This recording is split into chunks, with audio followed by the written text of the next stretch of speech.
তুমি প্ৰভু নিৰ্গুণ গুণেৰ সীমা নাই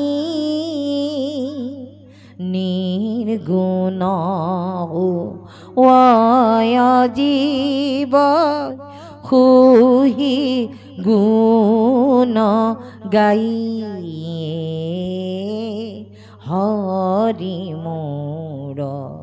হৰি মোৰ এদিন দয়াল সৰ্বধৰ্ম এৰি এক শৰণ সাক্ষাৎ সুদৃঢ় বিশ্বাসে সখী লয়ুক আমাক নকৰিবা ভয় ঘেৰা অংগীকাৰ সমস্ত পাপতে মই কৰিব উদ্ধাৰ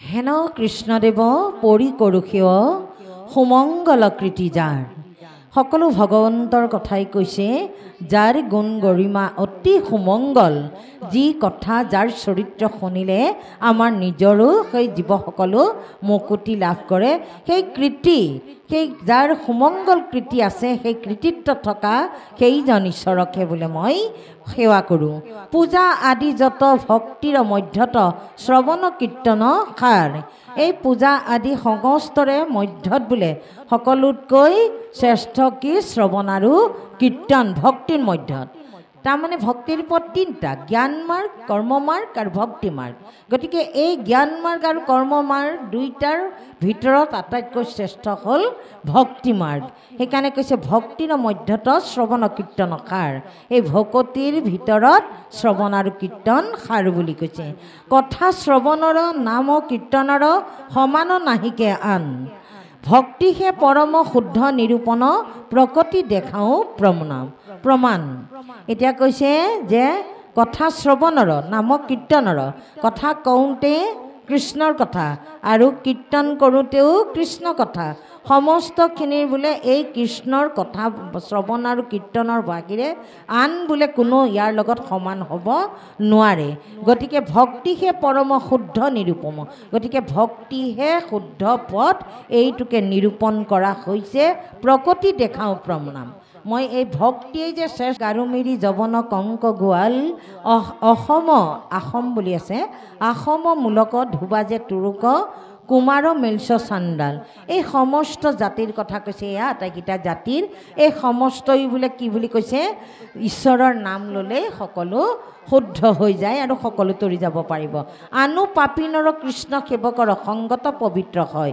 এই সকলোবিলাক বোলে যদি কৃষ্ণৰ সেৱকসকলৰ সংগলৈ আহে সাধু সংগলৈ আহে তেওঁলোকো বোলে পবিত্ৰ হৈ যায় বুলি কৈছে ভকতি লোভিয়া সংসাৰ তৰিয়া বৈকুণ্ঠ সুখে চলয় সেইসকলেই ভক্তি কৰি সংসাৰত এই সংসাৰ সাগৰৰ পৰা এই ভৱ সংসাৰৰ পৰা বৈকুণ্ঠৰ ফালে চলিব বুলি কৈছে বৈকুণ্ঠ মুখে তাৰমানে বৈকুণ্ঠলৈ যাব পৰা পথটো সুগম কৰি ল'ব পাৰে সাধুৰ সংগলৈ অহাৰ লগে লগে হেন অদ্ভুত মহিমা যুগুত ব্ৰহ্মা হৰে সেৱ কৰে সেৱ এইজন হেন অদ্ভুত মহিমা যুগুত পৰম ঈশ্বৰ দেৱ এনেকুৱা অদ্ভুত মহিমাযুক্ত এইজন ঈশ্বৰ তেওঁক কোনে সেৱা কৰে যে কপ তক এৰি জাৰ পাৱে পৰি ব্ৰহ্মা হৰে কৰে সেৱ এতিয়া যে কি আমি যোনজন ঈশ্বৰৰ কথা কৈ আছোঁ কলিযুগত শ্ৰেষ্ঠ সেইজন পৰম ব্ৰহ্ম প্ৰভু ভগৱন্তক কোনে কৈছে যে সকলো কপট ত্যাগ কৰি পেলাই ব্ৰহ্মা আৰু হৰেও বোলে তেওঁকেই সেৱা কৰে যদি সেৱা কৰা দেৱতাজন পৰম ব্ৰহ্ম প্ৰভু ভগৱন্ত তেতিয়াহ'লে আমি একেবাৰে গুৰিতে পানী ঢালিলেনো আমাৰ কি ক্ষতিটো হ'ব আমি ডালে পাতে বিচাৰি ফুৰাতকৈ আমি একেবাৰে গুৰিত পানী ঢালিলেই হয় নহয় জানো যে ঈশ্বৰৰ চৰণতে যদি আমাৰ আশ্ৰয় গ্ৰহণ কৰোঁ তেতিয়াহ'লে আমাক ৩৩ কোটি দেৱতাই বেলেগে আমাক আৰু কিবা বৰীক্ষণ কৰিব নালাগে। সেইকাৰণে আৰু এটা কথা এই দ্বিতীয় স্কন্ধতে ওলাই গৈছে যে শতাংগ নৃপতি পৃথিৱীৰ ৰজা মনুষ্য ৰজা, সেই মনুষ্য ৰজাজনে সেই দেৱতাসকলক ৰক্ষণাবেক্ষণ দিবলৈ গৈছে। চাওকচোন, গতিকে আমাক সেই দেৱতাসকলে আকৌ মনুষ্যক ৰক্ষা কৰিব পৰা, মনুষ্যক বৰ দিব পৰা কিবা তেওঁলোকৰ ক্ষমতা আছেনে? বৰ দিয়ে, সন্তুষ্ট হয় বৰ দি দিয়ে, কিন্তু বৰখিনিৰ পৰা যদি কিবা অমংগল হয় ৰক্ষা কৰিব পৰা আৰু তেওঁলোকৰ ক্ষমতা নাথাকে। গতিকে দেৱতাসকলেই ৩ গুণৰ মায়াতে আবদ্ধ হৈ আছে।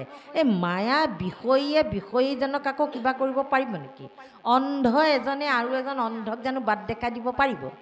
গতিকে সেইকাৰণে দেৱতাসকলক বেলেগে পূজা দিবলৈ আমাৰ কাম নাই। কলিযুগত কৈছে একেবাৰে স্বয়ং প্ৰভুৰ চৰণত আমি ভক্তি কৰিলেই সমস্তৰে ফল বোলে তেওঁৰ চৰণতে পাম, তেওঁৰ শ্ৰৱণ আৰু কীৰ্তনতে পাম। শ্ৰৱণ কীৰ্তন কৰিবলৈও বোলে আমাক ঢেৰ ঐশ্বৰ্য বিভূতি নালাগে, যে ভক্তি কৰিবলৈ গ'লে আমাক খুব সুন্দৰ সাজপাৰ পিন্ধিব লাগিব, গা গহনা পিন্ধিব লাগিব, ধুনীয়া ঘৰ দুৱাৰ লাগিব, তেতিয়াহে হ'ব নেকি বাৰু? ভগৱন্তক সেৱা কৰিবলৈ আমাক একো নালাগে, মাত্ৰ কায় বাক্য মন এইকেইটাহে আমাৰ শুদ্ধ হ'ব লাগে। গতিকে সেই শুদ্ধ মনেৰে যেতিয়া শুদ্ধ চিতেৰে আমি ঈশ্বৰক প্ৰাৰ্থনা কৰিম, তেওঁ সন্তুষ্ট নহ'ব জানো? আৰু ভগৱন্তই কৈছে নহয়, বোলে মোৰ নাম ল'লেই মই তেওঁলোকক সমস্ত পাপৰ পৰা মুক্তি দিম বুলি কৈছে, উদ্ধাৰ কৰোঁ বুলি কৈছে। আমাৰ গাই কৈছে যে অৰ্জুনক কোৱাৰ চলেৰে আমালৈ কৈছে, নহয়নে বাৰু? সৰ্বধৰ্ম এৰি এক শৰণ সাক্ষাৎ সুদৃঢ় বিশ্বাসে সখী লয়ুক আমাক নকৰিবা ভয় খেৰা কৰোংগীকাৰ সমস্ত পাপতে মই কৰিব উদ্ধাৰ। গতিকে চাওকচোন কিমান সুন্দৰকৈ আমাক কৈছে। গতিকে ভগৱন্তৰ চৰণত আশ্ৰয় গ্ৰহণ কৰিলে আমাৰ কেতিয়াও আৰু ভয় ভাৱ নাথাকে, আমি মুক্ত। যে তেওঁক আমি দি দিছোঁ, আমাৰ গোটেই সমস্তখিনি তেওঁৰ চৰণত অৰ্পণ কৰি দিছোঁ, আমাৰ ভয় কালে লাগিব? কোনে দণ্ডিত কৰিব আমাক? আচলজনৰ ওচৰতে শৰণাপন্ন হৈছোঁ, নহয় জানো? এই দৃঢ় বিশ্বাসকণ আমাৰ লাগিব। এতিয়া কৈছে হেন অদভূত কপটক এৰি যাৰ পাৱে পৰি ব্ৰহ্মাহৰে কৰে সেৱ। এইজন ঈশ্বৰকে কি কৰিছে? সমস্তখিনি কপট তেওঁলোকৰ যদি কিবা আছিলো সেই সমস্তখিনি ত্যাগ কৰি ভগৱন্তক বোলে ব্ৰহ্মা আৰু হৰেও সেৱা কৰে। যাক এতিয়া তেওঁলোকেই যদি কয়, দেৱতাৰ শ্ৰেষ্ঠ ব্ৰহ্মা আৰু হৰ বুলিয়ে কয়, নহয়নে বাৰু? সেই দুজনেই আকৌ ঈশ্বৰক সেৱা কৰিছে, আকৌ বাকীখিনি কি? গতিকে ইয়াৰ প্ৰমাণ আমাক দিছে। লক্ষ্মীৰ নায়ক যজ্ঞৰ পালক যিটো পৃথিৱীৰ পতি যাদৱ গণৰ ভক্ত পাণ্ডৱৰ পালক পৰম গতি। এই ঈশ্বৰৰ কথাই কৈছে সমস্তখিনি। আৰু কৈছে হেন ভগৱন্ত মহিমা অনন্ত ভকতে কৰে বৰ্ণন হে কৃষ্ণনাথ নমোদমাই মাথ হৈও কমুত প্ৰসন্ন। এতিয়া কৈছে এই ঈশ্বৰৰ যোগ গুণ কীৰ্তন লীলা কোনে কৰে? যে ভকতেহে বৰ্ণনা কৰে, অভকতেতো কেতিয়াও ক'ব নোৱাৰে, পাৰিব জানো? সেইকাৰণে কৈছে ঈশ্বৰৰ গুণ চৰিত্ৰ লীলা বৰ্ণনা কৰোঁতে কৰোঁতে, শ্ৰৱণ আৰু কীৰ্তন কৰোঁতে কৰোঁতে, তেওঁৰ গুণ চৰিত্ৰ লীলা গাওঁতে গাওঁতে সেই ভকতজনো বোলে নিৰ্গুণ হৈ যায় বুলি কৈছে। ইয়াৰ প্ৰমাণ যে মাধৱ পুৰুষ বৰগীতত লিখিছে আমাক বুজাবলৈ। কি বুলি কৈছে? তুমি প্ৰভু নিৰ্গুণ গুণেৰ সীমা নাই, নিৰ্গুণ জীৱ সুহি গুণ গাই হৰি মোৰ এদিন দয়াল। কি কৈছে? তুমি প্ৰভু নিৰ্গুণ, নহয়নে বাৰু? গুণৰ সীমা নাই, কিন্তু তোমাৰ গুণখিনিকে গাই আকৌ কি হৈছে? নিৰ্গুণ হৈ জীৱ সহি গুণ গায়। সেই নিৰ্গুণ নিৰাকাৰৰ গুণ চৰিত্ৰখিনি গাই গাই এই জীৱও বোলে নিৰ্গুণ হৈ যায়। গতিকে ঈশ্বৰ নিৰ্গুণ, তিনি গুণে তেওঁক বান্ধিব নোৱাৰে সঁচা, কিন্তু তেওঁ যেতিয়া অৱতাৰ লয় তেতিয়া কি হয়? তেওঁ গুণ সম্পন্ন হৈ লীলা কৰে। সেই লীলাখিনিকে আমালৈ থৈ গৈছে কাৰণে আজি আমি ভকতে সেই গুণ চৰিত্ৰখিনিকে গাই গাই আমিও নিৰ্গুণ হ'ব পাৰিম বুলি কৈছে। আকৌ কৈছে যে তোমাৰ জন্মও নাই মৃত্যুও নাই, কিন্তু তুমি জন্ম ধৰা। কিয়? যে ভকতক ৰক্ষাৰ হেতু তুমি জন্ম ধৰা। তাৰ প্ৰমাণ যে প্ৰহ্লাদে ভগৱন্তক ভক্তি কৰিছে, কিন্তু এতিয়া প্ৰহ্লাদক দেউতাকে বাৰম্বাৰ সুধি আছে তোমাৰ প্ৰভু ক'ত? প্ৰহ্লাদে কৈ আছে গোটেই জগততে ব্যাপী আছে, সমস্ততে। কৈছে নহয়, তুমি মোক দেখাবই লাগিব। ক'ত?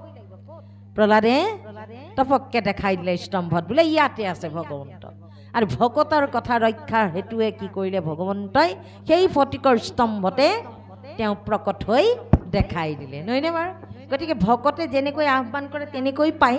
আৰু ভকতক যেতিয়াই বিপদত পৰে তেওঁ দুষ্টক দমন কৰি সন্তক প্ৰতিষ্ঠা কৰি ধৰ্ম ৰক্ষাৰ অৰ্থে তেওঁ জন্ম লয়। সেইকাৰণে কৈছে নাহি জানিম তোমাৰ তথাপি জনিম ধৰা, হুহি জন্মে জীৱৰ জনম দূৰ কৰাই, হৰি মোৰ হৰি মোৰ এদিন দয়া। নাহি জন্ম তথাপি জন্ম ধৰা, হুহি জন্মে জীৱৰ জনম দূৰ কৰা বুলি কৈছে। যে তুমি জন্ম নাই, তোমাৰ মৃত্যু নাই, কিন্তু তুমি ভকতে যেতিয়া আহ্বান কৰে তেতিয়া তুমি জন্ম লোৱা। আৰু জন্ম লৈ কি কৰা? যে সেই ভকত সকলে যি কষ্ট পাই আছে সেই জীৱসকলক তুমি উদ্ধাৰ কৰা, দুষ্টক দমন কৰি সন্তক প্ৰতিষ্ঠা কৰা আৰু ধৰ্ম ৰক্ষা কৰা। আৰু এই দীন দয়াল বুলি কৈছে। দিন বুলি কাক কৈছে?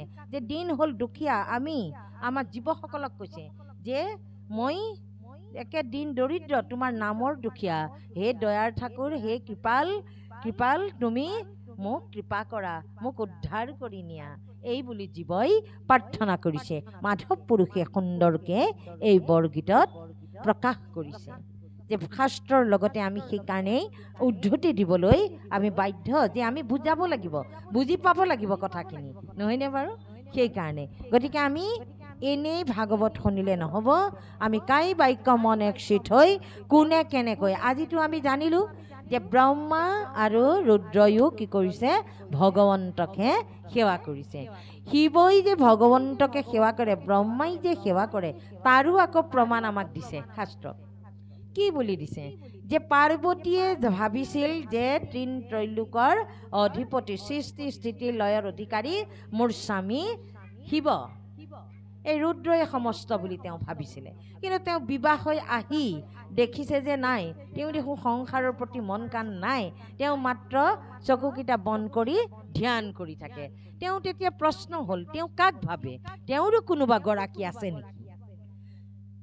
তেতিয়া কি কৰিলে? তেওঁ এদিন বোলে নহয়, মই স্বামীক এই কথাষাৰ সুধিবই লাগিব। এই বুলি এদিন পাৰ্বতীয়ে শিৱৰ ওচৰলৈ আহিল আৰু ক'লে, হে স্বামী, তোমাক মই আজি এটা প্ৰশ্ন কৰিব বিচাৰিছোঁ, মই তোমাৰ পৰা এটা কথা জানিব বিচাৰিছোঁ।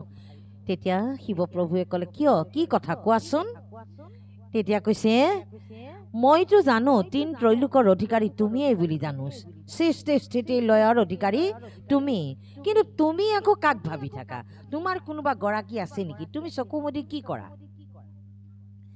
তেতিয়া শিৱই হাঁহি মাৰি ক'লে, হে পাৰ্বতী, তুমি আজি বৰ ডাঙৰ কথা এটা সুধিলা, ৰহস্য ভকতিৰ কথা সুধিলা।